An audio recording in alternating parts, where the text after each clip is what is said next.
قل هل ننبئكم بالاخسرین اعمالا الذین ضل سعیهم فی الحیاۃ الدنیا وهم یحسبون انہم یحسنون صنعا، کہہ دو کیا میں بتا دوں کہ عمل کے ہوتے ہوئے نقصان میں کون گئے؟ اور جنہوں نے جو بھی دنیا میں محنت اور کاوش کی وہ ساری کی ساری رائگان چلی گئی، وہ یہ سمجھتے رہے کہ ہم اچھا کام کر رہے ہیں۔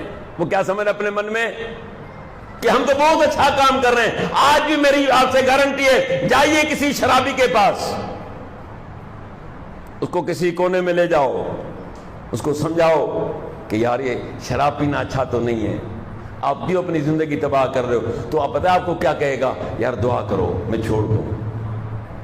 جائیے کسی چور کے پاس، اس کو سمجھائیے کہ یار چوری اچھی تو نہیں ہے، آپ سے کیا کہے گا؟ دعا کرو۔ جائیے آج بدعتی کے پاس، بھائی یہ بدعت ہے، اس میں حرج کیا ہے، اس میں خرابی کیا ہے؟ اڑ جائے گا۔ اور سفیان ثوری رحمت اللہ فرمایا کرتے تھے کہ شیطان جتنا بدعت میں خوش ہوتا ہے اتنا گناہ میں نہیں، اسے پتا ہے کہ گناہگار کسی وقت بھی توبہ کر لے گا، امکان ہے، لیکن یہ بدعتی توبہ کے لیے بہت کم سوچتا ہوگا، وہ کہتا ہم اچھا تو کر رہے ہیں۔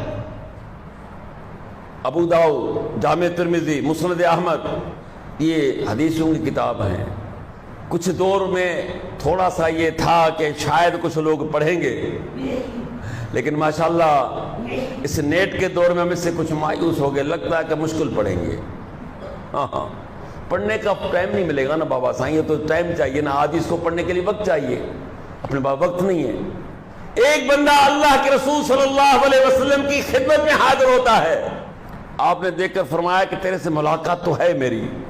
اس نے عرض کیا کہ آپ کو اللہ کے رسول یاد ہوگا کہ میں گزشتہ سال آپ سے مل کر گیا تھا، تو آپ نے اسے دوسرا سوال کیا کہ آپ کو کوئی مسئلہ تھا، بیمار تو نہیں تھے؟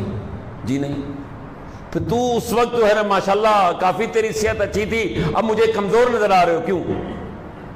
عرض کی اللہ کے رسول صلی اللہ علیہ وسلم جب سے آپ سے ملاقات ہوئی ہے اور آج کا دن میں نے ایک روزہ بھی نہیں چھوڑا۔